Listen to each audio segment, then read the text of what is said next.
Cumprimentamos a todos com a paz de nosso Senhor e Salvador Jesus Cristo. Estamos encerrando mais este trimestre, esse terceiro trimestre agora de 2012. Na próxima semana, se Deus quiser, estaremos iniciando o quarto trimestre de 2012. Nós estivemos aí durante esse terceiro trimestre de 2012 estudando nas revistas da CPAD com o tema Vencendo as Aflições da Vida.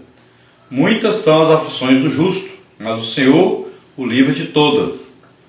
Nosso comentarista foi o pastor Eliezer de Lira e Silva, da CPAD. E nós vimos durante esse terceiro trimestre de 2012 as seguintes lições. Lição número 1, no mundo tereis aflições. E nós vimos aí as aflições do tempo presente, vimos aí por que o crente sofre, vimos também o crescimento e a paz nas aflições. Na lição 2 nós vimos a enfermidade na vida do crente. Vimos a origem das enfermidades, vimos as doenças da vida moderna e vimos o que fazer diante da dor e do sofrimento. Na lição número 3 nós vimos aí a morte para o verdadeiro cristão. Vimos aí o que é a morte, vimos a vida após a morte e vimos morte, o início da vida eterna. Na lição número 4 nós vimos aí superando os traumas da violência social. A violência impera sobre a terra e vimos violência, um problema de todos. Na lição número 5 nós vimos aí as aflições da viuvez. Vimos o conceito de viuvez, vimos o aspecto social da viuvez. A lição número 6 foi a despensa vazia. Vimos lutando contra o imprevisto, Deus age com o que você tem, a providência divina. A lição 7 foi a divisão espiritual no lar. Vimos convencendo o cônjuge não crente, vimos agindo com sabedoria e evangelizando o cônjuge. Na lição número 8, a rebeldia dos filhos. Vimos a disciplina evita a rebeldia, filhos rebeldes e o que fazer diante da rebeldia de um filho. Na lição número 9 nós vimos a angústia das dívidas. Quem é o dono do nosso dinheiro? O consumismo e as dívidas. E é possível livrar-se das dívidas. A lição número 10 foi a perda dos bens terrenos. Vimos aí Jó e a experiência das perdas divinas. Depois a perda dos bens. E mesmo na perda podemos desfrutar o amor de Deus. A lição número 11 foi a inveja, um grave pecado. Nós vimos aí a inveja no princípio do mundo, a inveja e sua consequência e a destruição advinda da maldade. Na lição número 12 nós vimos aí as dores do abandono. O abandono familiar, o abandono em situações difíceis e o Deus que não abandona. Na lição número 13 nós vimos aí a verdadeira motivação do crente. Vimos aí a verdadeira motivação do crente.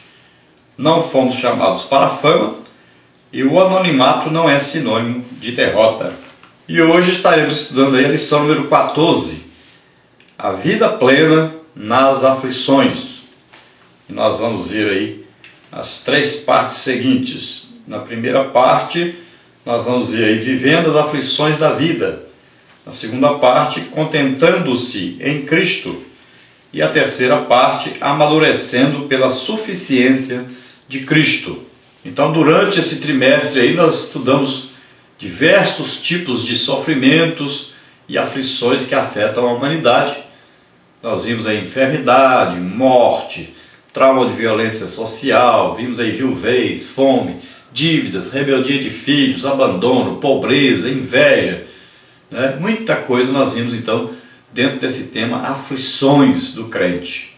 E Jesus disse que nós passaríamos por essas aflições enquanto estivéssemos aqui na terra. Mas ele disse para nós termos bom ânimo, nós tivéssemos uma motivação. Jesus venceu tudo isso e nós também vencemos quando estamos em Cristo. Então em Cristo somos mais do que vencedores, mesmo passando por aflições, tribulações, por problemas. Na lição de hoje, então, a última lição deste terceiro trimestre de 2012, nós vamos ver aí a vida plena, ou seja, é você viver bem, com qualidade de vida espiritual, mesmo passando por tribulações, por aflições.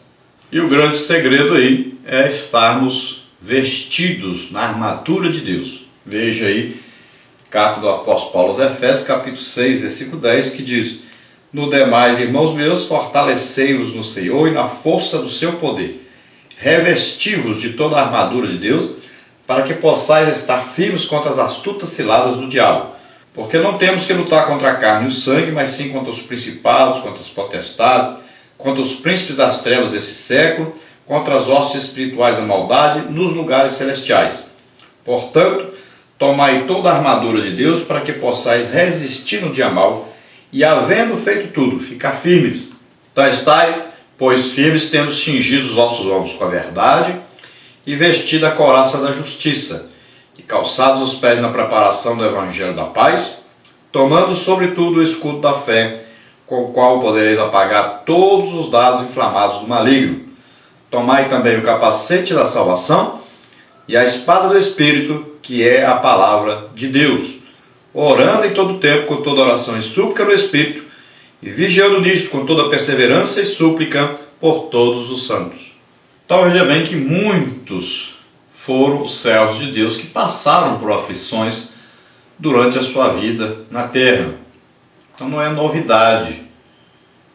Vamos ver, por exemplo, Moisés passou por grandes aflições, teve ali que conduzir um povo rebelde pelo deserto, um povo que sempre se esquecia de Deus, povo que queria se entregar à idolatria, à inveja, tantas outras coisas terríveis.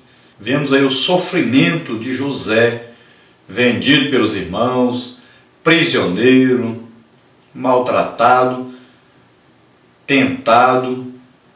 E vimos aí, por exemplo, Noemi, perdeu seus filhos, perdeu o esposo, perdeu os filhos, empobrecida.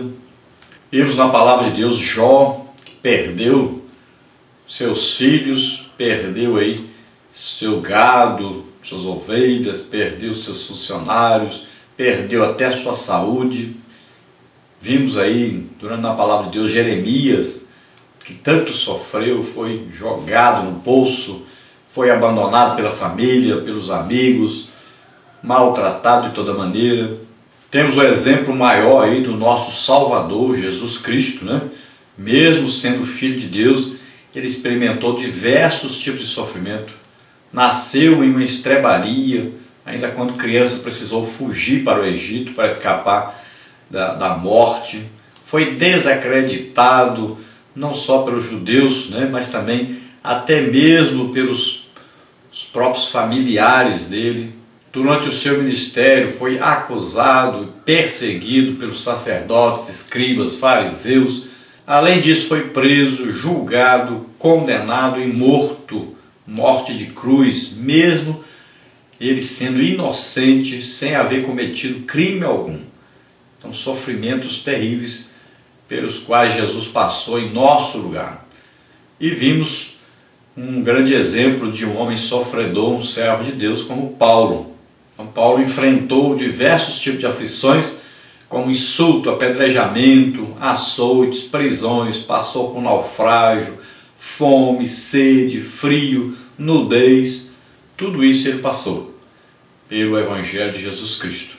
Mas nós não vemos aí em lugar nenhum esses homens aí se lamentando por causa de si próprios, mas tudo eles faziam por amor a Deus e por amor às pessoas, se entregavam por amor às pessoas, deram as suas vidas para que outros pudessem então ser salvos. Passaram por esses momentos, mas passaram com Deus, na presença de Deus, e passaram esses momentos regozijando, por incrível que pareça, alegres e felizes por poder servir a Deus, por poder fazer alguma coisa de útil para Deus. Então a nossa lição de hoje aí, a vida plena nas aflições, nós temos aí como texto áureo, carta do apóstolo Paulo aos Filipenses, capítulo 4, nos versículos 12 e 13. Vamos ler.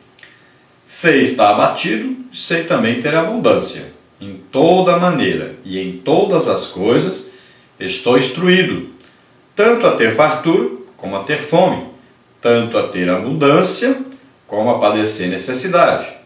Posso todas as coisas naquele que me fortalece. Esse versículo é muito citado, mas apenas o final dele.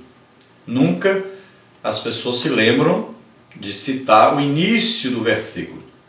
Então Paulo diz, posso todas as coisas naquele que me fortalece. Ele pode.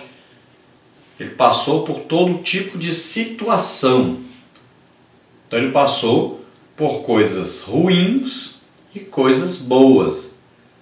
Esse é o equilíbrio, essa é a vida plena.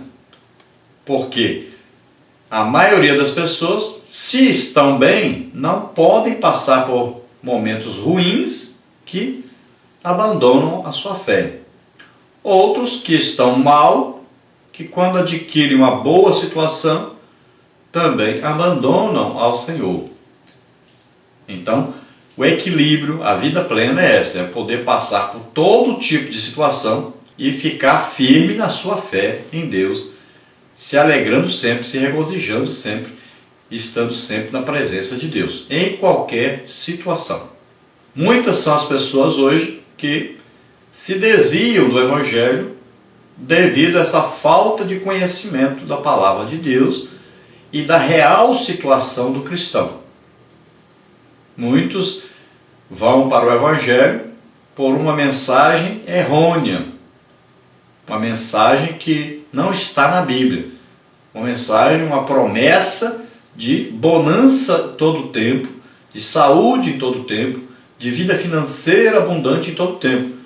E depois vamos descobrir que durante a vida cristã nós passamos também por aflições, por problemas, por tribulações.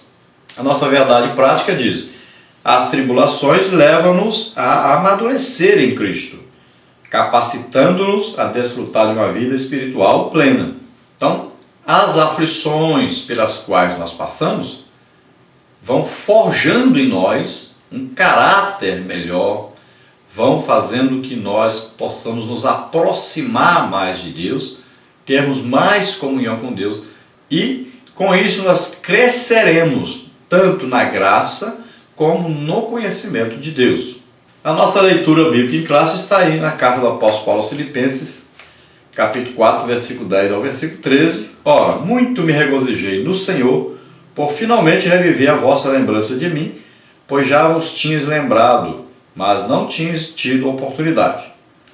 Não digo isso por necessidade, porque já aprendi a contentar-me com o que tenho. Sei estar abatido, sei também ter abundância. Em toda maneira e em todas as coisas estou instruído, tanto a ter fartura como a ter fome, tanto a ter abundância como a padecer necessidade. Posso todas as coisas naquele que me fortalece. Então nós vemos aqui que o apóstolo Paulo se alegrou pela lembrança dos filipenses dele, não por causa das coisas que mandaram para ele, do sustento dele, mas pela lembrança deles, daquele que pregou o Evangelho para eles, que ganhou as primeiras almas ali. E ele estava esquecido, todos haviam abandonado o apóstolo Paulo, mas quando os filipenses se lembram dele, então ele fica muito alegre com isso, não porque recebeu alguma coisa deles, não porque estava pedindo, exigindo, nada disso, que ele tinha até o direito de pedir e de exigir, mas ele nunca fez isso. Então ele se alegrou, se regozijou, porque eles se lembraram dele. E isso foi o quê? Uma ação de Deus no coração deles. Então Paulo se alegrou porque eles puderam abrir os seus corações para Deus, e Deus então falou com eles para que eles enviassem uma ajuda ao apóstolo Paulo. Então ele estava alegre porque eles estavam em comunhão com Deus, demonstrando que havia uma comunhão com Deus. Então vamos ver aí a nossa lição, aí parte por parte, tópico por tópico, de acordo com o que escreveu o nosso escritor, pastor Eliezer de Lira e Silva. Vamos ver aí a nossa introdução.